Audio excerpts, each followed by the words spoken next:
the body or circular trajectory moving here.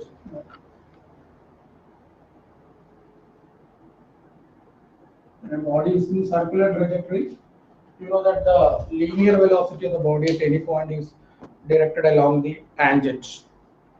So if you look at the direction of the linear velocity at any point, it must be along the tangent. So if you consider here the velocity is along the tangent.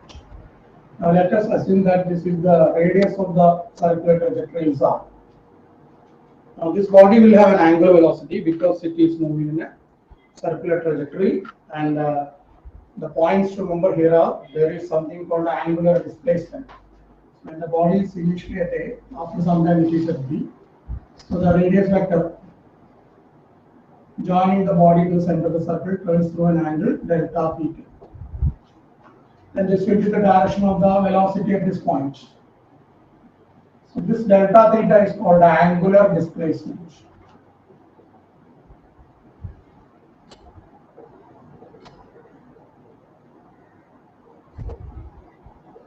This is called angular displacement. So that delta theta is known as angular displacement.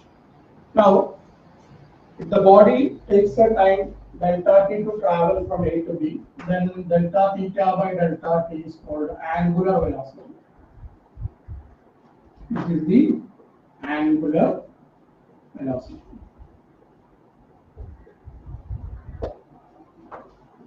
So very much similar to what we have studied in motion along a straight line. Displacement by time is velocity.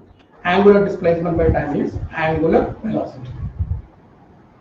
Now we have to find the relationship between linear and angular velocities. So let us join this. And this is actually the displacement. The magnitude of the displacement is the shortest distance between the 2 points. So this is the displacement. Now you can find the value of delta theta by using the relation angle equal to arc by radius. So delta theta equal to arc is AB divided by radius is r. So AB equal to AB by r. Now that is how we find the angular displacement, or in terms of that in terms of pure mathematics, that is the angle. So angle is arc by radius. Now the body travels with the speed b, then the distance AB. So you can write from here, you can write AB as AB is equal to r delta theta. Here AB is the distance traveled by the body. Now the same distance traveled by the body can be calculated by using the formula distance traveled equal to speed into time. Speed is v into delta t. So now we have two expressions for AB, distance traveled. Equate them. R delta theta equal to v delta t, or delta theta by delta t equal to v by r. Delta theta by delta t is nothing but omega. So omega equal to v by r, or you have v equal to r omega. So this is the relation between linear velocity and angular velocity. So this is how we derive the relation between linear and angular velocities. V equal to r omega.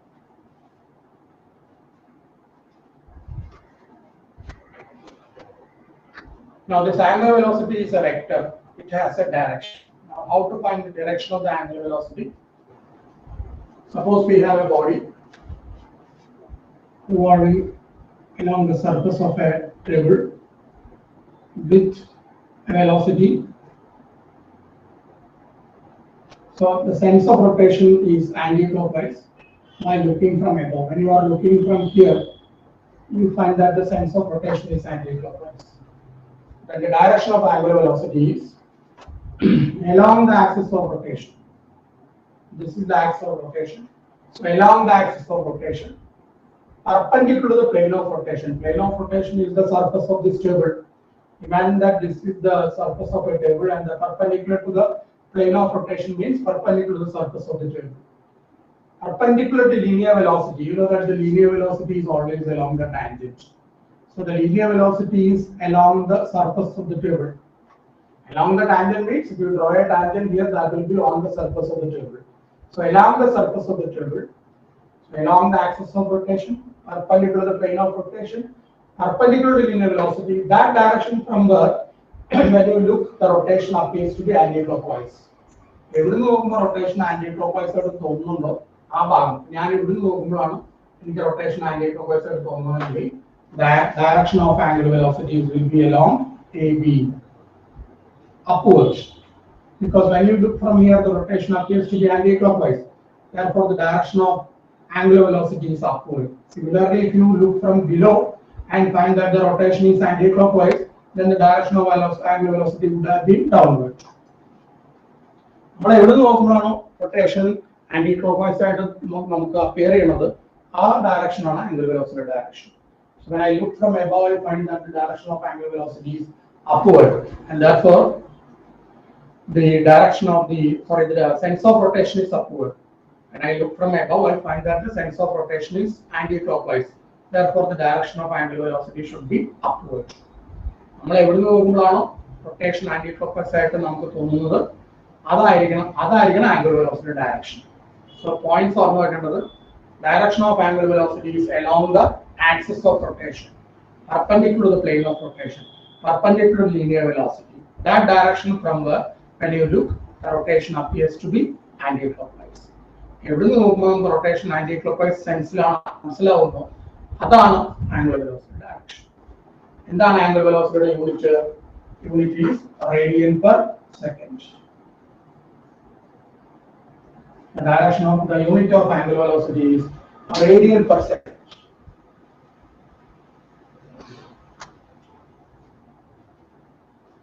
So that is about angular velocity. Angular velocity is ഒറ്റ കാര്യം മാത്രമേ ഇവിടെ എഴുതിയിട്ടുള്ളൂ. എന്താ ഇവിടെ എഴുതിയിരിക്കുന്നത്? Angular velocity and its relation with linear velocity. ഇത്രയാണ് അവിടെ എഴുതിയിരിക്കുന്നത്. അതിൽ ഞാൻ ഇത്രയും കാര്യങ്ങളോട് പറഞ്ഞിട്ടുണ്ട്. ആംഗുലർ വെലോസിറ്റി എന്താണ്, ആംഗുലർ വെലോസിറ്റി എങ്ങനെയാണ് നമ്മൾ കണ്ടുപിടിക്കുക, relation between linear velocity and angular velocity എന്താണ്, ആംഗുലർ വെലോസിറ്റി ഡയറക്ഷൻ എങ്ങനെ കണ്ടുപിടിക്കാം, 4 കാര്യങ്ങൾ ഞാൻ പറഞ്ഞു തന്നിട്ടുണ്ട്. അവിടെ അത്രേ എഴുതിയുള്ളൂ. ഫോക്കസ് പോയിന്റ് എന്ന് പറഞ്ഞിട്ട് ഏരിയ അവിടെ എഴുതിയിരിക്കുന്നത് ഇത്രയാണ്. പക്ഷെ ആംഗുലർ വെലോസിറ്റിയെ പറ്റി പറയുമ്പോൾ നമ്മളതെല്ലാം പറയണം. അതെന്താണ്, അതിന്റെ യൂണിറ്റ് എന്താണ്, അതിന്റെ ഡയറക്ഷൻ എന്താണ്. Because it is A vector. Only four small angles angular displacement is A vector. അത് മറക്കണ്ടാത്ത ഒരു കാര്യമാണ്. ലാർജ് ആംഗിളിന് ആംഗുലർ ഡിസ്പ്ലേസ്മെന്റ് വെക്ടർ ആവില്ല. വെക്ടർ ആണെങ്കിൽ the quantity must obey the laws of vector algebra for addition and subtraction. And the direction ഉണ്ടായതുകൊണ്ട് മാത്രം അത് vector ആവില്ല എന്ന് ഞാൻ പഠിപ്പിച്ചു തന്നു. So angular velocity obeys the laws of vector algebra for addition and subtraction only for small angles. അതുകൊണ്ട് small angles in angular velocity vector തന്നെയാണ്. വെക്ടർ ആകുമ്പോൾ സ്വാഭാവികമായിട്ടും it has got both magnitude and direction രണ്ടും ഉണ്ടാവും. നമ്മൾ ആ physical ക്വാണ്ടിറ്റിയെ പറ്റി പറയുമ്പോൾ അതിന്റെ ഡയറക്ഷൻ കൂടി പറയണം, മാഗ്നിറ്റ്യൂഡ് മാത്രം പറഞ്ഞാൽ പോരാ. സോ ഡയറക്ഷൻ കണ്ടുപിടിക്കാനുള്ള മെത്തേഡാണ് ഞാൻ പറഞ്ഞത്. എങ്ങനെ ഡയറക്ഷൻ കണ്ടുപിടിക്കാം, how can we find the direction of the angular velocity എന്നാണ് പറഞ്ഞത്. സോ ഇത്രയും കാര്യങ്ങളാണ് ആംഗുലർ വെലോസിറ്റി പറയുന്ന ഒരു ക്വാണ്ടിറ്റിയായിട്ട് ബന്ധപ്പെട്ട് നമ്മൾ അറിഞ്ഞിരിക്കുന്നത്. അതെല്ലാം ഞാനിപ്പോൾ എക്സ്പ്ലെയിൻ ചെയ്തിട്ടുണ്ട്. നമ്മുടെ ഫോക്കസ് ഏരിയയിലെ ആദ്യത്തെ topic angular velocity and it's relation with linear velocity ആണ്. ആ derivation between angular velocity and linear velocity ഒരു ഡിറൈവ് ചെയ്തിട്ടുണ്ട്. ഒരു സിമ്പിൾ ഡെറിവേഷൻ. സോ ഇത്രയും കാര്യങ്ങൾ ആ ഭാഗം കൊണ്ട് ക്ലിയർ ആയി. അതുപോലെ സംശയം ചോദിക്കുകയാണെങ്കിൽ ചോദിച്ചാൽ ഞാൻ പറഞ്ഞുതരാം. If you have any doubt you can ask.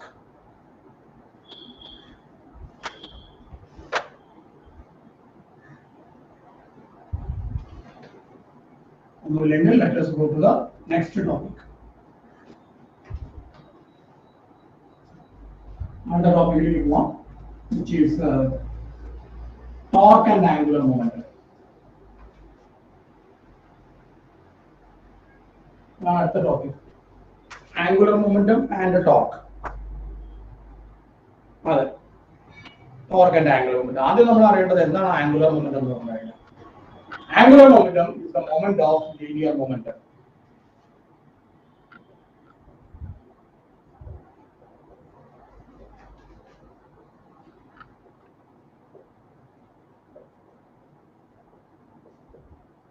The moment of linear momentum is called angular momentum. So, എന്താണ് ഈ മൊമെന്റ് ഓഫ് ലീനിയർ മൊമെന്റ് എന്ന് പറഞ്ഞാൽ നോക്കുക. Consider A particle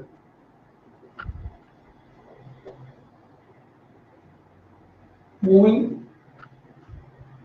Suppose a particle is moving along a line like this with a velocity v, moving along a straight line with a velocity v. This is one dimension motion. It is moving along a straight line with a velocity v. It has a mass m. You have a mass m on the edge. Now the angular momentum of this particle about the origin is given by L equal to mvr.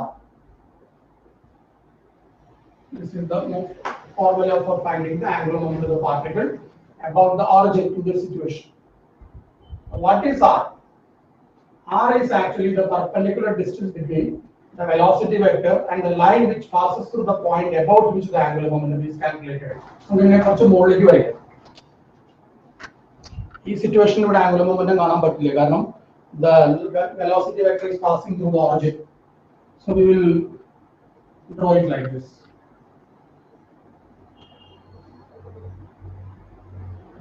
Mass is m, speed is v. So we want to find the angular momentum of this particle about the origin. So r is the radius na. Correct radius alla. R is the perpendicular distance between the velocity vector and the line which passes through the point about which the angular momentum is calculated. It is the perpendicular distance between the velocity vector and the line which passes through the point about which the angular momentum is calculated. We are going to calculate the angular momentum of this particle about the origin. So this is the line. OX is the line that passes through the point about which the angular momentum is calculated. Angular momentum about the origin. The line which passes through the point about which the angular momentum is calculated OX. This OX is the velocity vector like a perpendicular distance in r. This distance is r.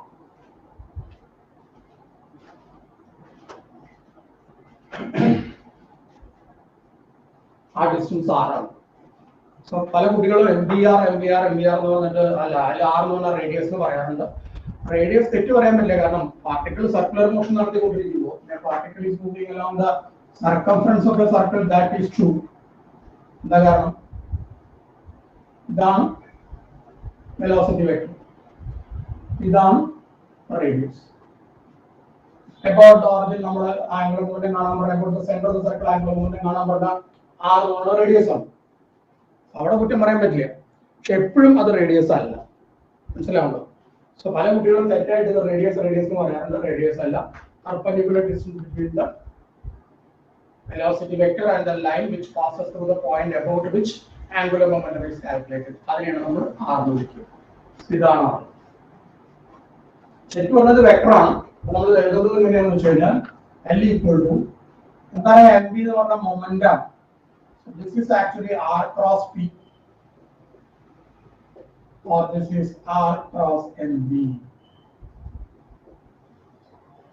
That's the angular momentum formula in vector notation. Angular momentum is actually r cross p or r cross mv. Direction of angular momentum is the same as the direction of angular velocity. Direction of angular momentum angular velocity other direction on angular momentum. Direction of angular velocity, angular momentum is the same as the direction of angular velocity. So that is about angular momentum. So angular momentum. When we come to the rotational dynamics, the situation is different. And suppose we have a body, a laminar shaped body. It is rotating about an axis. Suppose this is your axis. Now, the axis on the mirror.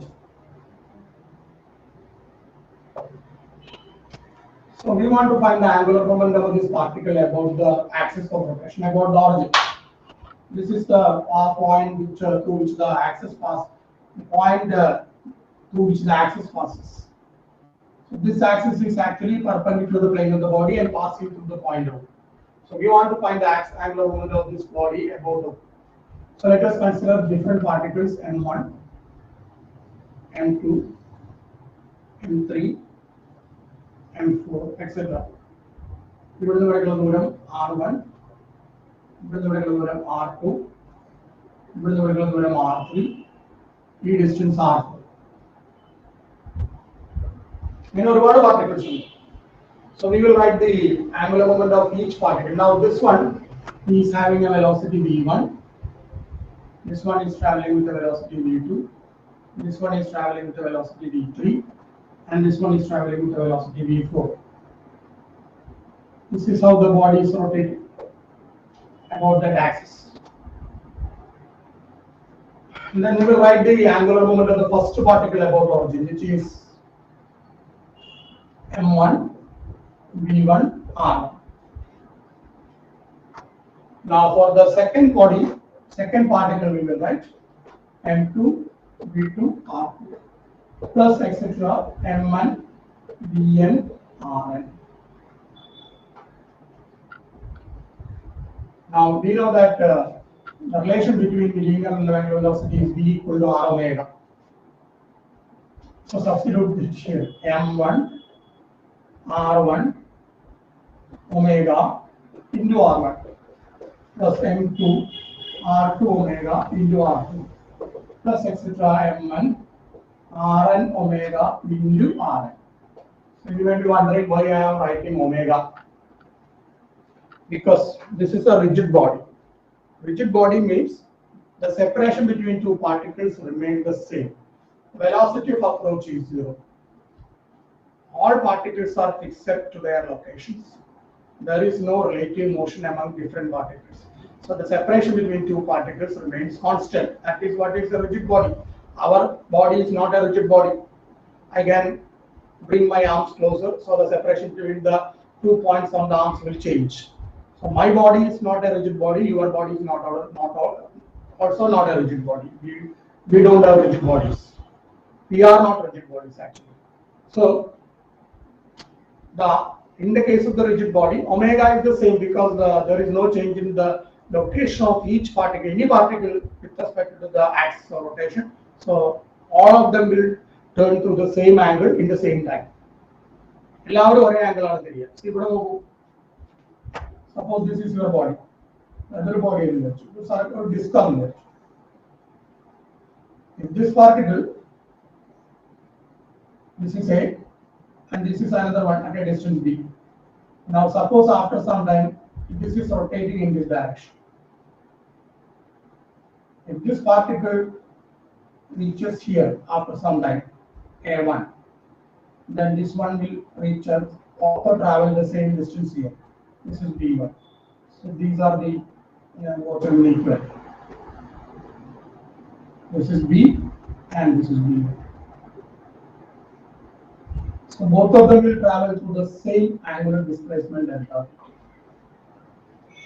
So angular displacement will be the same because both of them are all the particles. This is a rigid body, this is a rigid body. So all particles will undergo the same angular displacement in the same time. So you can write it here as. So that is why I did not change the value of omega. Omega remains the same. Angular velocity remains the same because angular displacement remains the same.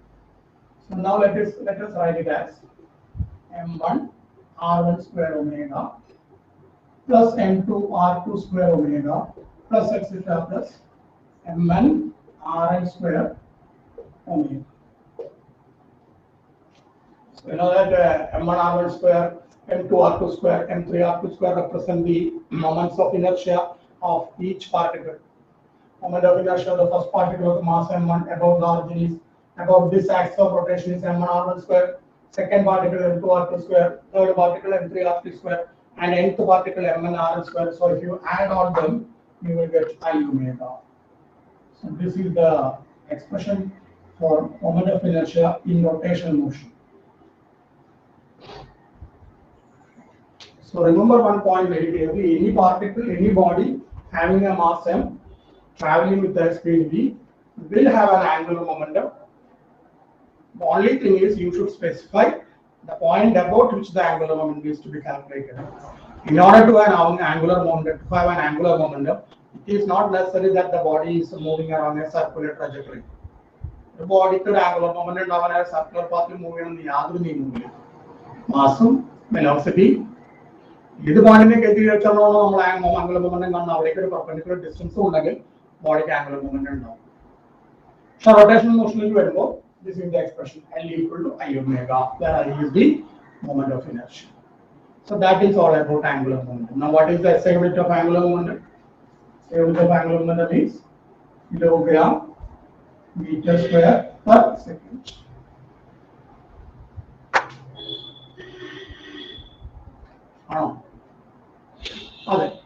Kilogram meter square per second. MBR. Kilogram meter square per second.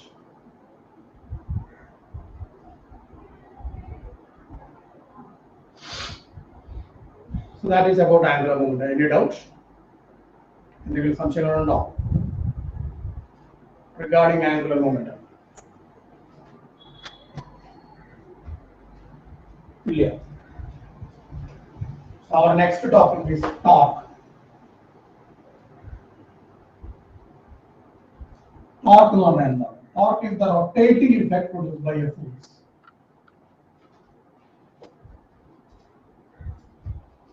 The rotating effect produced by a force is called torque.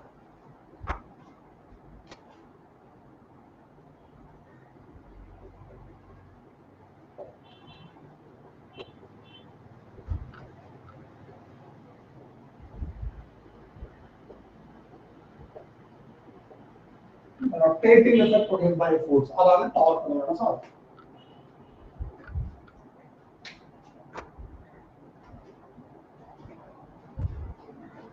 Suppose body force apply the body will have a translatory motion, linear motion.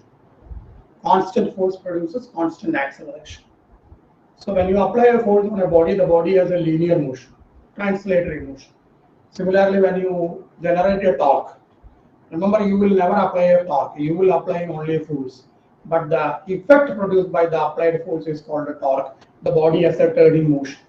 Body की ഒരു turning motion ഉണ്ടായ body along the arc of a circle move ചെയ്യാൻ ശ്രമിച്ചാൽ applied force ഉണ്ടാക്കുന്ന ഇഫക്റ്റിനെയാണ് torque എന്ന് പറയുന്നത്. Torque apply ചെയ്യൽ പതിവില്ല. Torque generate ചെയ്യാണ് ചെയ്യുക because of the applied force. So ഇവിടെ നോക്ക്.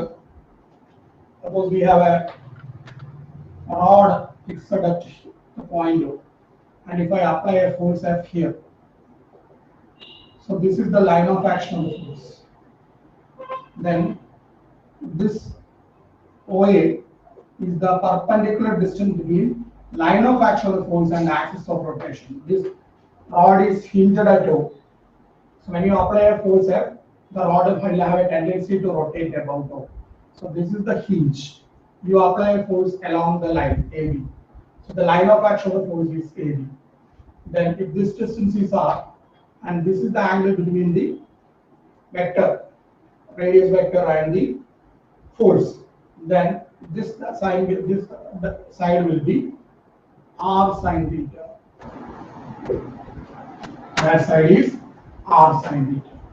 Then torque is R cross F, or R sin theta into F, or this is RF sin theta. That is the expression for finding the torque. R of sin theta, that is called torque.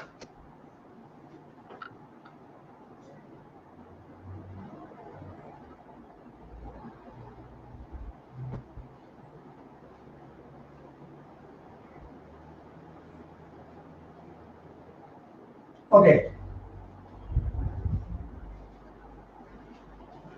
Now, this torque is a vector quantity, all of you know. This R sin theta is known as lever arm. This is called a lever arm.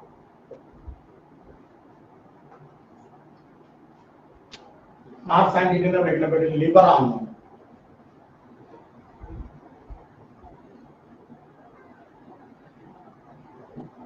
Now from this relationship you see that when sin theta equal to 1, torque equal to maximum.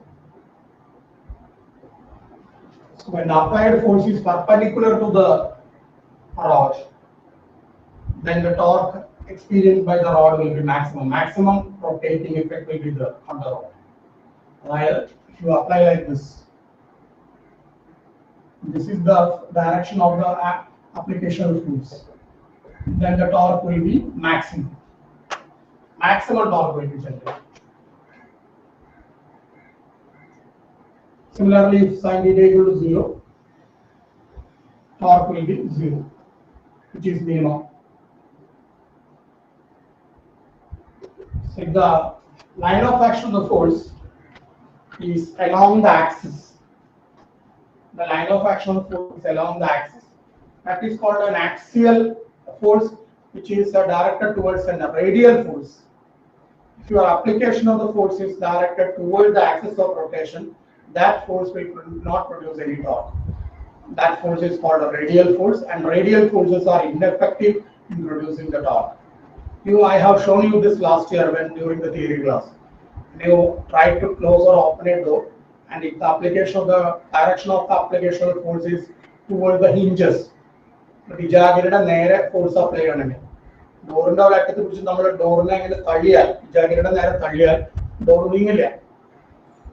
applied force even though you are applying a force, the applied force is ineffective in generating a torque because the force is radial, directed towards the hinges. Radial force in a torque generated and torque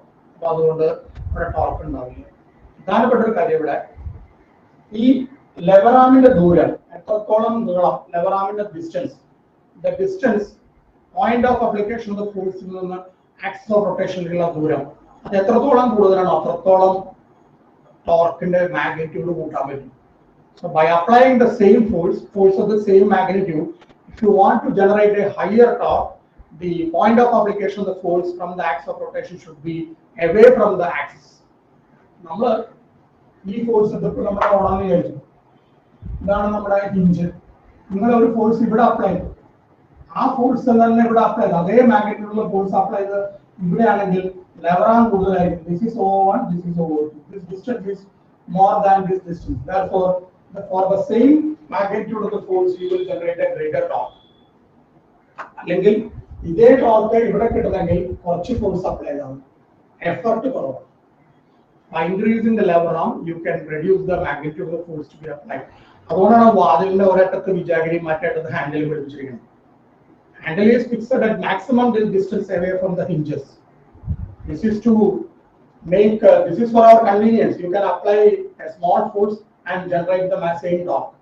Door handle hinges torque generated force effort hinges maximum handle fixed in order to increase the length of the lever arm. Screwdrivers with the long handles are preferred over screwdrivers with the short handles. Handle screwdriver preferable long handle screwdriver. Minimum effort lever arm. Importance of lever arm in the generation, the calculation of the torque. Torque vector R F torque R cross F on a torque cross product cross product vectors R cross F determine formula editor, you find the cross product of the two vectors R and F. Torque in unit Newton meter because force in the unit Newton. Lever arm distance length meter per Newton meter. Now the quantity analogous to torque is work. Work and torque similar physical quantity, similar unit, similar dimension formula. Work in the formula work is force into displacement. Simple language F dot D vector cross product special case equal. So torque work അതിന്റെ variable വാക്കാണ്. Even though നമ്മൾ ഫോഴ്സിനെയാണ് consider ചെയ്യുക, കാരണം force apply ചെയ്യുമ്പോൾ translatory motion ഉണ്ടാവും, torque apply ചെയ്യുമ്പോൾ rotation motion ഉണ്ടാവും. പക്ഷേ സിമിലർ ഫിസിക്കൽ ക്വാണ്ടിറ്റി എന്ന് പറയുമ്പോൾ ടോർക്കിന് സിമിലർ ഫിസിക്കൽ ക്വാണ്ടിറ്റി ഫോഴ്സ് അല്ല വർക്കാണ്. കാരണം ഫോഴ്സ് ഇൻറ്റു ലെവറാണ് വർക്ക്, സോറി ടോർക്ക് എന്ന് പറഞ്ഞാൽ അത് വർക്കിന് ഈക്വലന്റ്. അതുകൊണ്ട് വളരെയധികം ശ്രദ്ധിക്കണം ആ ചോദ്യം, അതായത് വളരെയധികം ശ്രദ്ധിക്കേണ്ട ഒരു കൺസെപ്റ്റ് ആണ് അത്. ടോർക്ക് അപ്ലൈ ചെയ്യുമ്പോൾ റൊട്ടേഷണൽ മോഷൻ ഉണ്ടാവും, ഫോഴ്സ് അപ്ലൈ ചെയ്യുമ്പോൾ ട്രാൻസ്ലേറ്ററി മോഷൻ ഉണ്ടാവും. ആ നിലയ്ക്ക് അവർ തമ്മിൽ സിമിലാരിറ്റി ഉണ്ട്. പക്ഷേ ടോർക്കിന്റെ അതേ മാഗ്നിറ്റ്യൂഡ്, അതേ യൂണിറ്റും അതേ ഡയമെൻഷണൽ ഫോർമിലുള്ള ഫിസിക്കൽ ക്വാണ്ടിറ്റി ഉള്ളത് വർക്കാണ്. അത് മനസ്സിൽ നല്ലപോലെ ഓർത്ത് വയ്ക്കുക. That is about the torque, angular momentum. Now the relation between torque and angular momentum പറഞ്ഞിട്ടില്ല, എന്നാലും നമ്മൾ അറിയിക്കണം. We have a relation between linear momentum and force, which is Newton's second law. F external unbalanced equal to dP by dt. Similarly, we have a relation torque external equal to dL by dt. This is the relation between external torque and angular momentum. Torque equal to dL by dt. So you know that if the external torque equal to 0, dL by dt will be 0 and angular momentum will be conserved. Or I omega will be a constant. നമ്മളൊന്നും പറഞ്ഞിട്ടില്ല, conservation of angular momentum പറഞ്ഞിട്ടില്ല, topic പറഞ്ഞിട്ടില്ല, എന്നാലും നമ്മൾ ആഗ്രഹിക്കുക അയോമേഗ ആയിക്കോട്ടെ constant. ഇതുമായിട്ട് ബന്ധപ്പെട്ട ചോദ്യങ്ങളൊക്കെ നമ്മൾ ചെയ്തിട്ടുണ്ട്. Girl on a turntable brings her legs and arms closer to the body, then the moment of inertia will decrease and the speed of rotation will increase. By stretching your legs and arms closer to your body, you can increase the speed of rotation. By stretching your legs and arms far apart, you can increase the angular velocity, angular moment of inertia, thereby decrease the angular velocity. So this is a way of increasing or decreasing the speed of rotation. And the principle behind it is that when you stretch, your moment of inertia about the axis will increase. When you bring your legs and arms closer to the body, your moment of inertia will decrease. ഇതാണ് അതിന്റെ principle, മറക്കരുത്. പക്ഷെ അത് നമുക്ക് പറഞ്ഞിട്ടില്ല, conservation of angular momentum പറഞ്ഞിട്ടില്ല, നമ്മൾ focus ചെയ്യില്ല. സ്റ്റിൽ നമ്മൾ അറിഞ്ഞിരിക്കുക എന്താണ്. അതുമായിട്ട് ബന്ധപ്പെട്ട കാര്യങ്ങളൊക്കെ ഞാൻ കഴിഞ്ഞ വർഷം പറഞ്ഞിട്ടുണ്ട്. അതായത് എർത്ത് കോൺട്രാക്ട് ചെയ്യുമ്പോൾ how does the length of the day change, the polarized cap melts and the water thus formed is flown to the equatorial region. What will happen to the length of the day? The Earth's atmosphere loses its atmosphere. What will happen to the length of the day? ഇതൊക്കെ ഞാൻ കഴിഞ്ഞ പഠിപ്പിച്ചിട്ടുള്ള കാര്യങ്ങളാണ്. So അപ്പം നോക്കുന്നതുകൂടി നന്നായിരിക്കും. Even though it's not mentioned that conservation of angular momentum is in our topic. And finally, we are looking at moment of inertia. എന്താണ് moment of inertia എന്ന് പറഞ്ഞു കഴിഞ്ഞാൽ, moment of inertia is the rotational analog of translation. The body at rest continues to be at rest and the body in motion continues to be in motion unless an external unbalanced force acting unless an unbalanced external force compels it to act otherwise. So otherwise the body will continue to be in the present state. Similarly, a body at rest continues to be at rest and a body in rotation continues to be in rotation unless somebody changes that state by applying a torque, by generating a torque. ഇതാണ് എന്ത് moment of inertia basic concept. The inability of a body to change its state of rotation by its own will is called rotation inertia. And rotation inertia is measured in terms of a quantity called moment of inertia. So the quantity that measures the rotational inertia, the quantity that measures the rotational inertia of a body is moment of inertia. So rotation motion mass in നമ്മൾ translatory motion നമ്മൾ പഠിച്ചിട്ടുള്ള mass direct involvement ആണ്. Greater the mass, greater the inertia. So rotational motion അങ്ങനെ mass direct involvement ഇല്ല. പക്ഷേ through a quantity called moment of inertia, mass has an involvement. Mass in involvement ഉണ്ടോ വെച്ച് കഴിഞ്ഞാൽ moment of inertia പറയുന്ന ക്വാണ്ടിറ്റിയിൽ കൂടി ഇൻവോൾവ്മെന്റ് ഉണ്ട്. അല്ലാണ്ട് ട്രാൻസ്ലേറ്ററി മോഷനിലെ പോലെ ഡയറക്റ്റ് ആയിട്ടുള്ള ഇൻവോൾവ്മെന്റ് ഇവിടെ ഇല്ല. ഇനി moment of inertia of a particle നമുക്കറിയാം ഒരു particle ഉണ്ട് at a distance r from an axis it has a mass m then it is rotating about this axis then its moment of inertia about that axis is given by mr square. This is only for a particle of mass m at a distance r from the axis of rotation. And the unit of moment of inertia is kilogram meter square. So scalar, moment of inertia is a scalar. Its unit is kilogram meter square. This is only for a particle.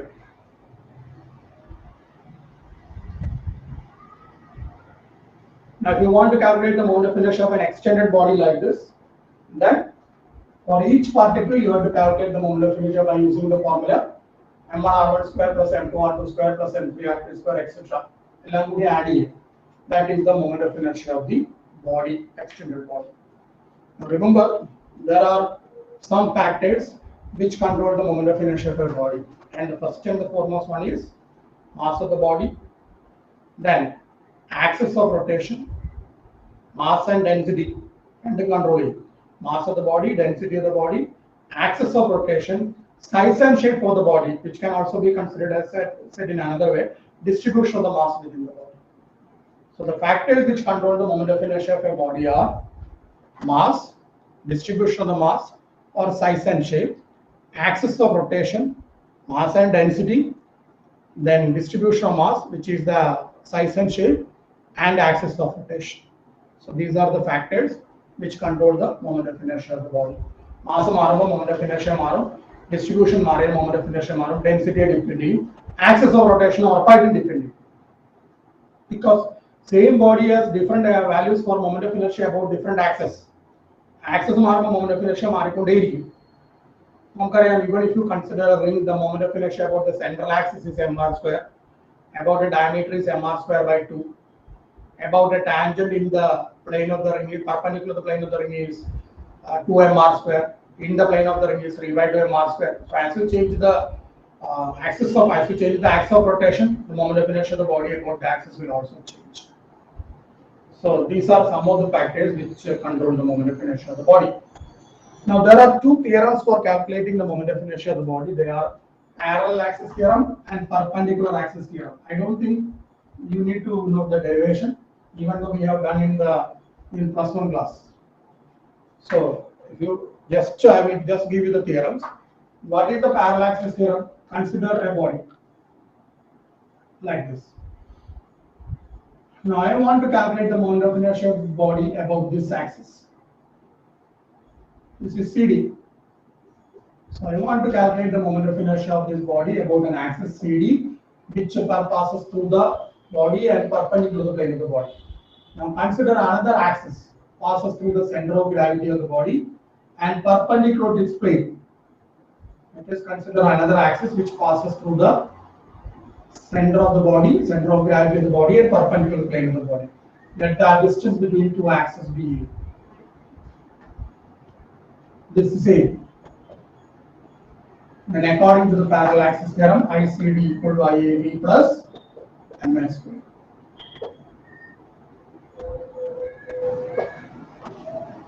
So moment of inertia of a body about any axis is equal to the sum of the moments of inertia about a parallel axis which passes through the center of gravity and perpendicular to the plane of the body, and the product of the mass of the body and the square of the distance between the two axes. That is called a parallel axis theorem.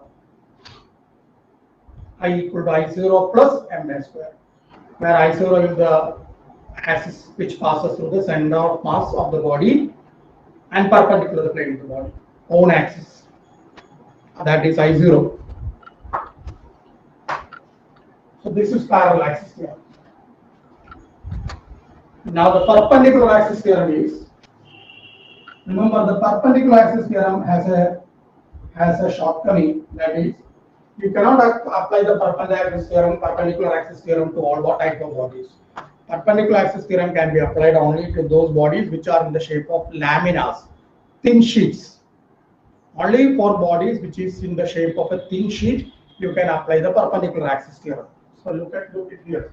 Let us consider the perpendicular axis. So we have two axes, x and y, which are perpendicular to each other and also lying in the plane of the body. The two axes, OX and OY, they are perpendicular to each other and lying in the plane of the body. Now let us consider a third axis, which is perpendicular to these two axes and also perpendicular to the plane of the body. This one is actually perpendicular to the plane of the body. These two are mutually perpendicular but lying in the plane of the body. This one passes through the point where the other two axes meet. But it is perpendicular to the plane of the body and also perpendicular to these two axes. When you say that this is perpendicular to the plane of this body, it is understood that that axis is perpendicular to the other two axes. So remember, the z axis is perpendicular to the plane of the body or perpendicular to both x and y axis and passes through the same point where the other two axes meet. So these two are in the plane and this one is perpendicular to the plane. Then Iz will be equal to Ix plus Iy. This is called a perpendicular axis theorem. So remember very clearly, perpendicular axis theorem can be applied only for bodies in the shape of lamina. Only for laminar shaped bodies you can apply the perpendicular axis theorem. You cannot take a whole sphere and apply the perpendicular axis theorem because it is not in the shape of a lamina. It has considerable thickness. So any body having a considerable thickness, you forget about the perpendicular axis theorem. You can use only the parallel axis theorem. So those are the parallel and the perpendicular axis theorems. So ഇത്രയും കാര്യങ്ങളാണ് നമ്മുടെ ഇതിൽ പറഞ്ഞിട്ടുള്ളത്, നമ്മുടെ focus points ഏരിയയിൽ പറഞ്ഞിട്ടുള്ളത്. I think we have gone through the entire focus area topics.